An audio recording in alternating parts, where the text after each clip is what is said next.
everyone, welcome back to Heartbeat Narratives. My name is Molly and I'm your host, and I'm so excited to welcome my friend Nanea to the podcast today. Thanks for coming, Nanea. Aloha kako. I've been looking forward to this since we reconnected about a month ago, so thanks for saying yes to doing this. Of course, this is my first podcast, being 36 and in 2025, so it's really special. Happy birthday. Thank you. What I think is really fascinating is you are also a podcast host, and you host Naughty and Native, based locally here in Hawaii. So would love to hear a little bit about how you started that. Aloha mai kako, o wau o Nanea lo ko inoa no Papakolea Oʻahu mai au, noho au ma mo ili.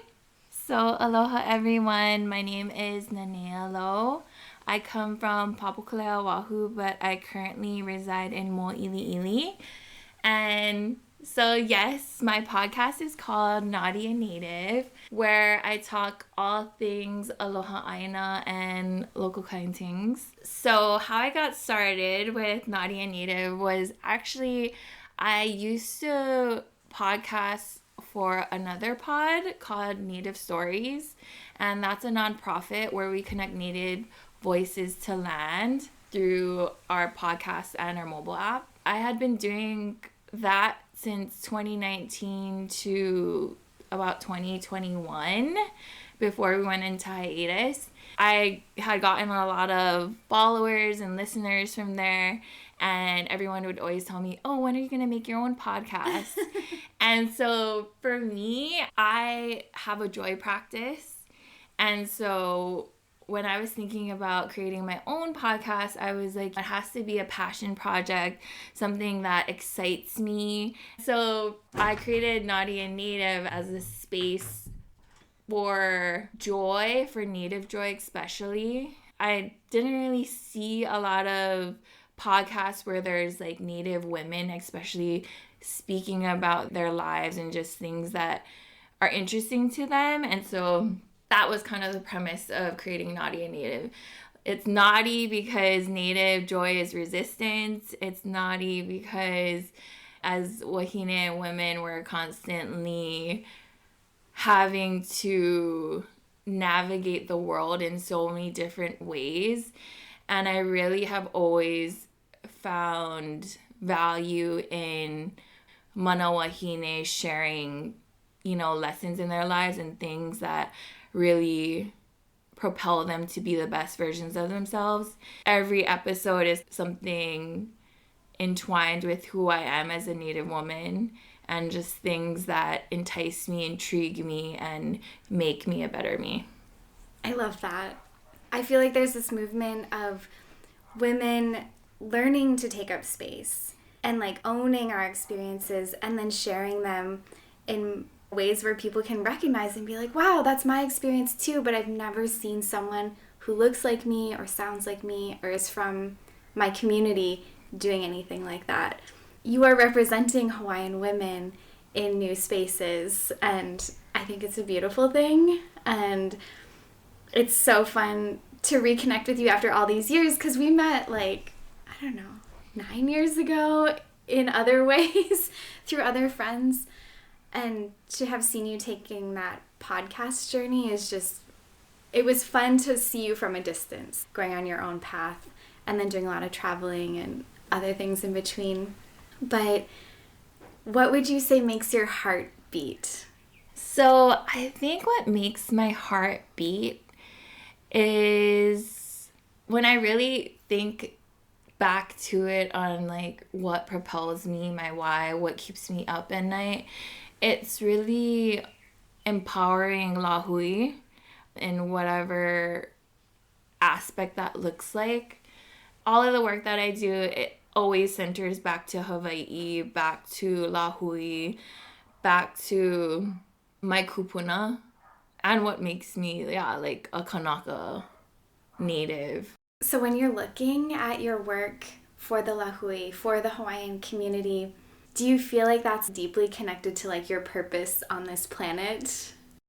Yes. Growing up, I always felt othered And I never really understood different life situations that happened, you know, when I was a little girl all the way up to high school, like microaggressions or people being racist to me from being like a Kanaka, or yeah, just like these very subtle themes of colonialism to me as a Native woman and child and person that I really never understood until I got older after high school. And because like my tutu, their generation was when the legal overthrow happened, and so our language was banned.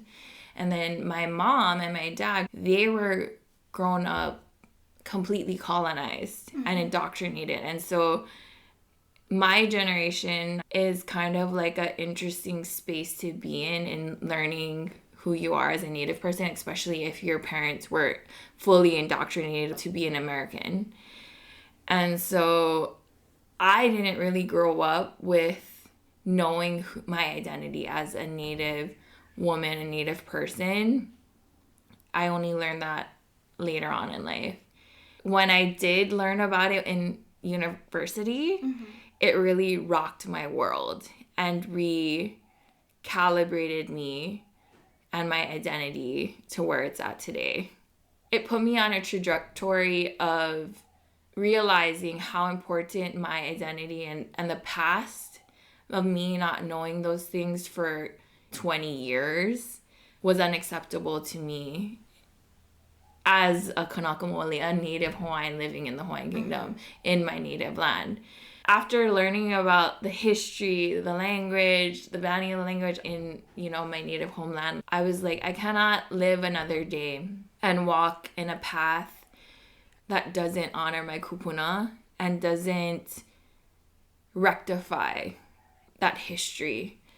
Because even though I've learned a lot of things through the university and positioning myself in different relationships and connections, it doesn't negate the fact that I still have real, deep, continued colonial violence against me in everyday lives where like my family members don't know the same things as me. I would love for them to understand the history and be in a space where we can heal and talk together through that hurt and pain.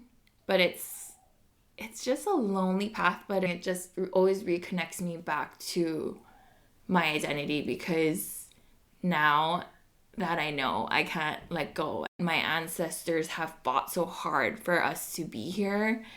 And even though my family members aren't able to learn and know who they are because they have their families, they're just trying to do their best and like pay bills.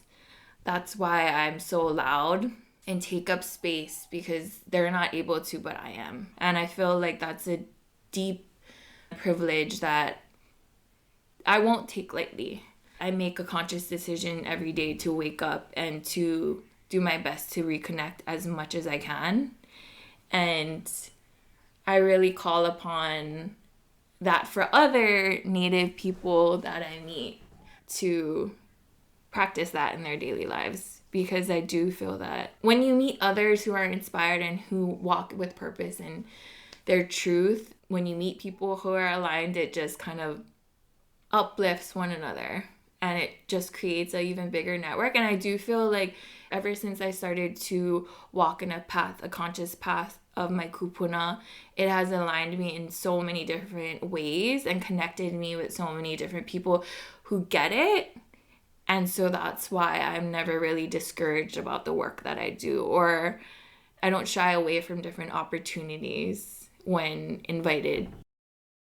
Thank you so much for sharing all of that, because I feel like that really gets to the root of how you've blossomed into the person that you are. And it's really uplifting for me to hear, because as a Hawaiian who was raised within the diaspora in the Midwest, I was also so disconnected, but it was like also a physical disconnection. And then when I decided to move back to Hawaii, because I was born here, to move back when I was like 22, it was like this huge learning curve that was like really, it was so hard because I was embarrassed all the time, like being in Native Hawaiian spaces, because I didn't know how to do things the right way or phrase things or read the room.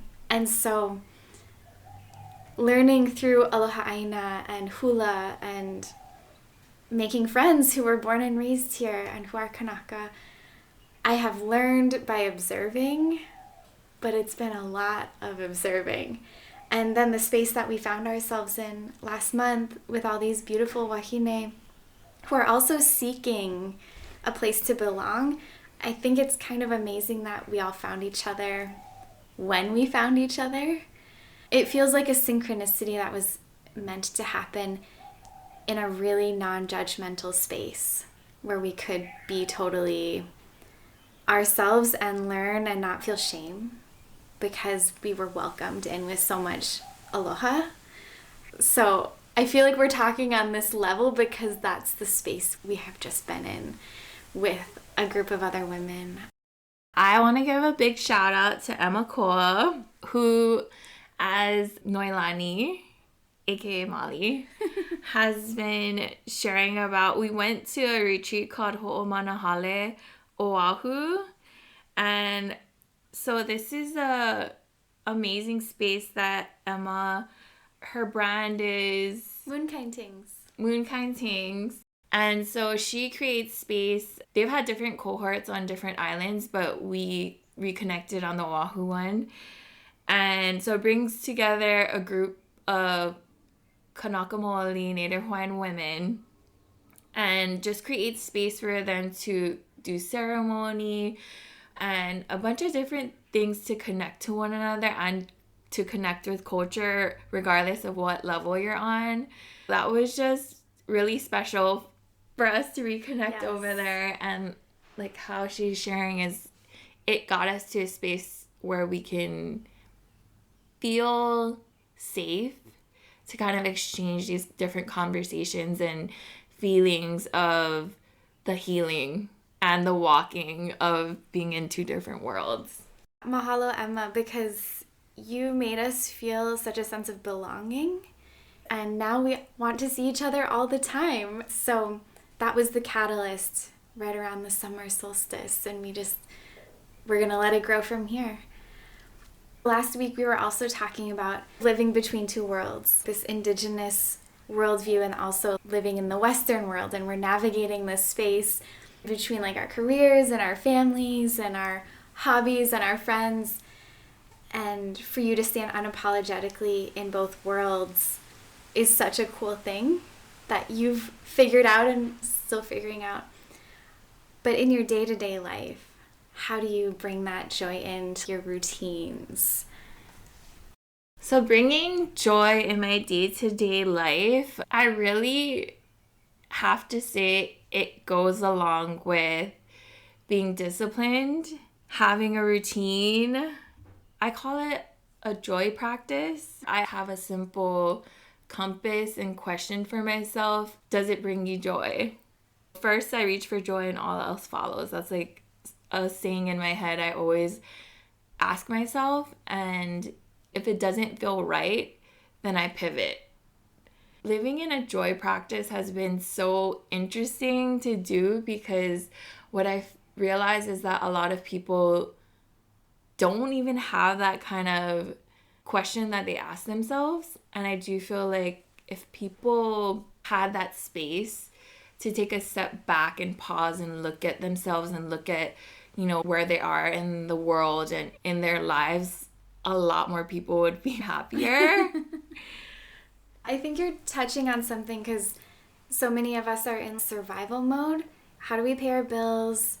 How do we maintain our jobs, get food on the table, take care of our families, buy gas, those things. But the next level of self-care is beyond survival mode.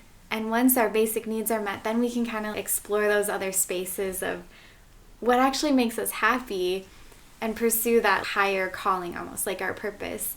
Like you were saying, you have the space to support the lāhui through your work, and not everybody has that space.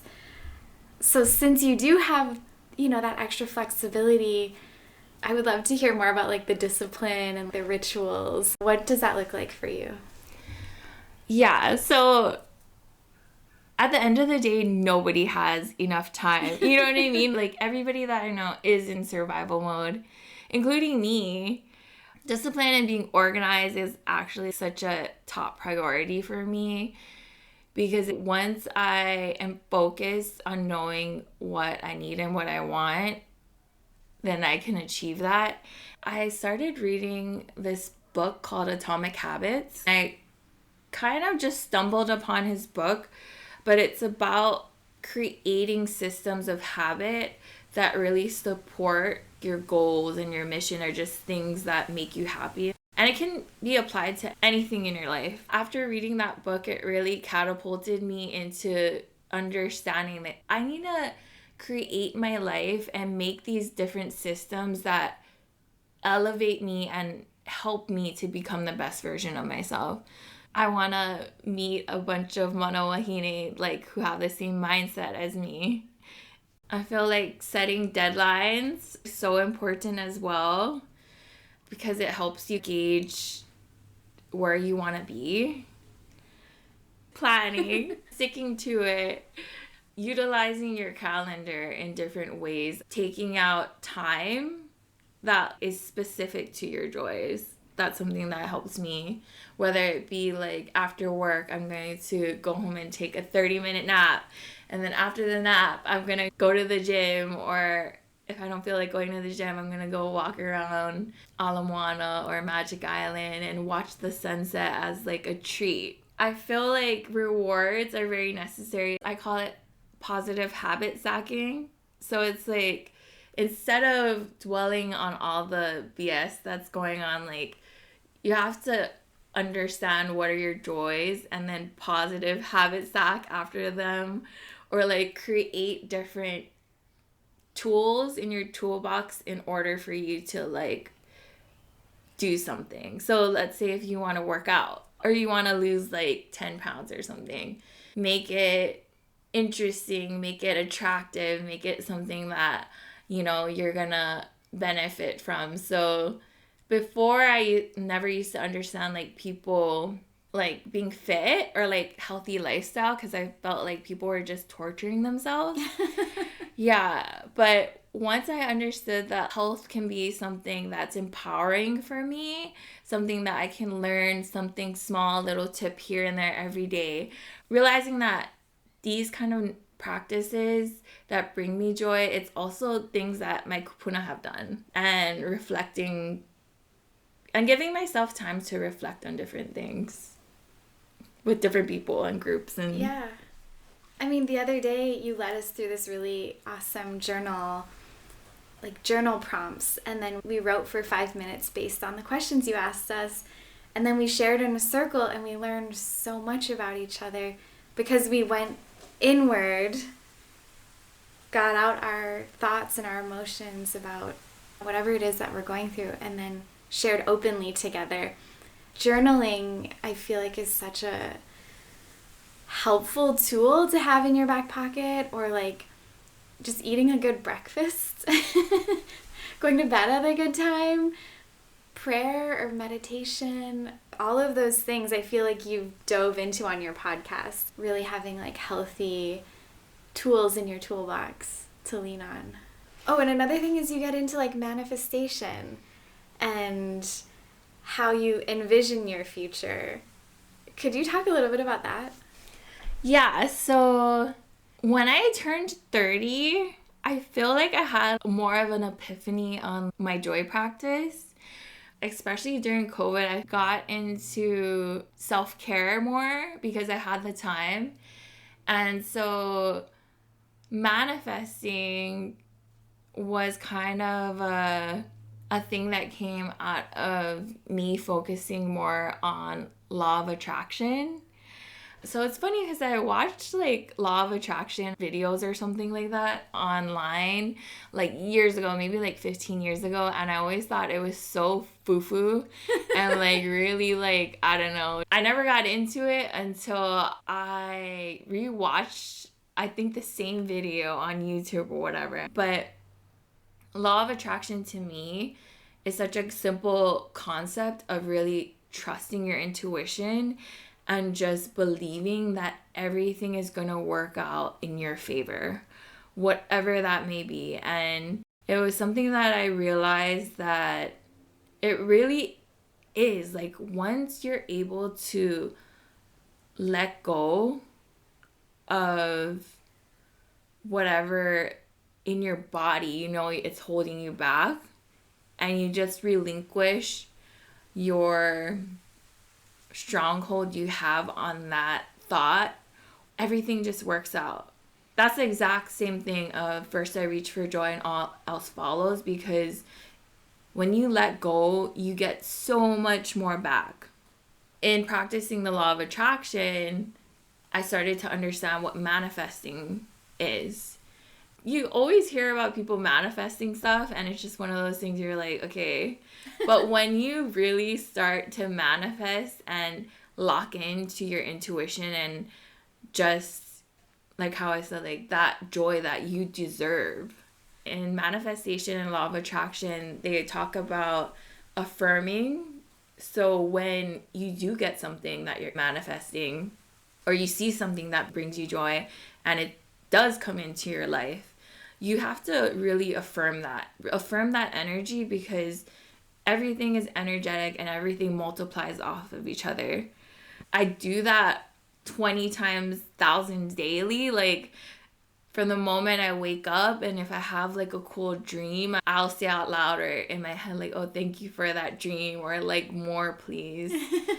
So I have an amazing therapist, and she had told me one thing that she affirms when she wakes up, and she's like, universe, show me how good it can get. Oh. And that's her first affirmation when she wakes up. And ever since she told me that, I was like, oh my God, I love that, because it really sets the tone for you to receive in whatever ways, because it's like you don't know what the universe has in store for you. And I made like my wallpaper on my phone and on my work computers saying that. And it's just like a good reminder, because it's like sometimes we have been conditioned in this colonized space and physical space of the world, and we're inundated with all of these negative things constantly. But it always just realigns me. I think you're hitting on something. Like, almost like we have to raise our frequency for those things that we want in our lives to come to us. Because if we're down in the dumps and bummed about our life situation, whether that's generational trauma or, you know, not having our jobs or not being in a relationship that we would like to be in, if we're always stewing in those negative thoughts, more of that will come to us. But if we can finally break out of that headspace and like be grateful for the things we do have, then that raises our frequency, and then we meet like-minded people. And the opportunities we want can actually flow to us without us blocking them because we're holding on to whatever it is that we identify with, whether it's bad things or, you know, sometimes we hold on to those like stories that aren't serving us because they're comfortable, but they're not for us anymore. Exactly. When I do reflect on my life and just like different experiences and relationships that don't make me feel good, it's always relationships or people or spaces that feel gray, that are stuck. I feel like when I was younger, I didn't know how to identify that. But now that I'm who I am and I'm creating these spaces and these joys for myself, there's so much value in understanding and pausing, recognizing the gray space, recognizing people and things being stuck, and giving myself the opportunity to pivot. I have so many different friends who actually, when they first met me, they thought I was annoying and just too happy and too joyful. And some of those people are still my friends. It's interesting because it's like when, how you're saying, like vibrating at this certain frequency, there are going to be so many people who aren't going to understand. But those people have come to me after they have done the inner work or been through certain things. I've had people come back to me and be like, I'm sorry that I treated you that way, and now I understand. So like, mahalo for taking space and being who you are, because I didn't get it then and I get it now. And that's why I love your energy too, because I think you're a person who also, we have similar practices, whether you know it or not, and you also create space to be who you are so that others can kind of observe you and watch you and take on those same positive attributes that we are disciplined in doing in our everyday lives. And that's why when you asked me to be on your podcast, I was like, yes, like, and I actually told you, I was like, our podcasts are actually similar in our joy practices, because it's like you're interviewing folks who are passionate and their joy is reflected in their everyday lives, and you want to share that. And you want the world to understand that and walk in their own joys. And yeah, that's amazing. And I'm so glad to be here. Thank you, Nanea. That feels really validating, because I think I've always had this level of self-consciousness about not being enough, not fitting in Hawaii, not belonging. And I expressed some of that at our retreat about a month ago, and it's been really healing to be around other women, other wāhine who are so kind to me and not judging me for not being raised here. I was born here but not raised here, and just hearing you say those words kind of heals something within me that I didn't, I don't always like acknowledge. But yeah, it's it's just really kind of you, and I'm stoked that you have a podcast to like hold that space for other people. And I mean, Heartbeat Narratives, I interview people who are in these like wider circles of my sphere, my world, whether it's immediate family, people I live near, friends of friends, people I meet out on the street, people I meet while traveling. But unless you talk to them and like lead with curiosity and kindness, we're totally missing everybody's stories. But if we can sit down like this and like, who is Nanea? People can know your heart and know what lights you up. And I think that's a beautiful thing, because that's the connectivity between all of us, is if we can move past the politics, because that's such a dividing thing in our world. Like everything in the news is one or the other. It's the binary of the world we live in. But we're all human, and we all have something that makes our hearts beat. What are those things? Because we're not going to make progress unless we can connect. And this is one avenue for connecting. And I know that this is just like a little podcast, but I feel like that's my purpose. And you're doing similar things. You carry a certain frequency that I think radiates outwards to other people, and we feel it. So mahalo for being you. Man, I have so many questions that I want to keep asking. I know, and I think we're like way over. No, it's okay. We're actually making decent time. This is sort of a fun brainstorming one that does carry a bit of weight to it. But for you as a Kanaka, knowing the history of Hawaii and the overthrow of the Hawaiian kingdom and all the way to today, so many generations later, if you could envision a thriving Hawaii, what are some of the things that you see in your mind and your hopes for our islands? I think when I think of a thriving Hawaii, I think of every day I'm alive.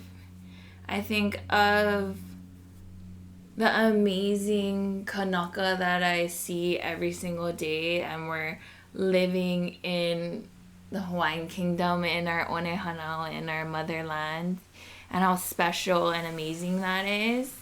I think of the future as today.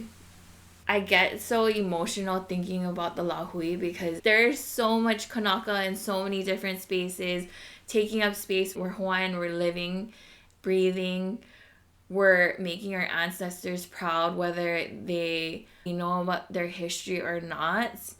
When I think of the future, I just think of more Kanaka who really stand on that.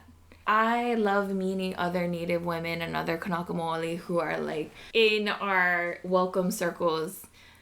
Like, I always introduce myself in Olelo Hawaii or the Hawaiian language because even though I don't speak, I want to share this is the little that I know, and I bring in when kupuna my kua, and every time I feel like I introduce myself in Olelo Hawaii, people remember who I am. And I would love to see everybody, all Kanaka Maoli doing that and just like putting themselves forward as Kanaka Maoli because it's inspiring on so many different levels. Like, you turn on the news, there's so much Kanaka Maoli newscasters now. There's a lot more Kanaka Maoli who are forward facing as Kanaka Maoli, and I feel like it's so empowering and I can't wait to see that grow. It makes me just light up inside and think about if you guys have ever visited like Aotearoa in New Zealand, how they are just so forward facing in who they are. And when you go over there, you know that the Māori are alive and well and thriving. And we're thriving in the Hawaiian Kingdom and beyond as Kanaka Maoli, but it's like we're slowly getting to that space, and I'm excited for that, but I'm also excited that we're here and we're still going no matter what level you're on, and that really excites me. Yeah, there's so much abundance right now, and then there's so much potential for more to really like own all of our identities in the modern day. It's not just living in the past anymore of like what we were, it's what we can be and live in many ways between two worlds, but really thrive. And then our kids can thrive and so forth. And I think me and you, Noelani, are living this modern day Hawaiian life. You know, you're a diaspora Kanaka. I am a Kanaka who's been living in our Oneha now for years.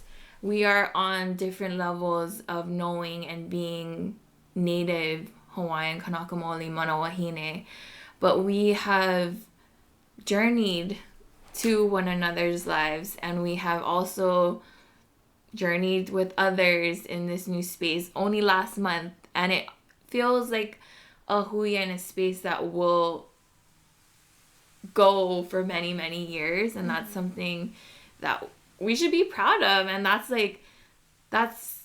something that I manifested, that I also think of the future, because we as Native people, we create. That's one of our gifts. And so when something is missing, we create and we make space. That's another thing that's always ignites me about thinking about the future of the lāhui and the Hawaiian Kingdom and its people, because I don't even know. There's so much more we're gonna create. When you think about that term, like, or that little saying, like, oh, I'm my ancestors' biggest dream.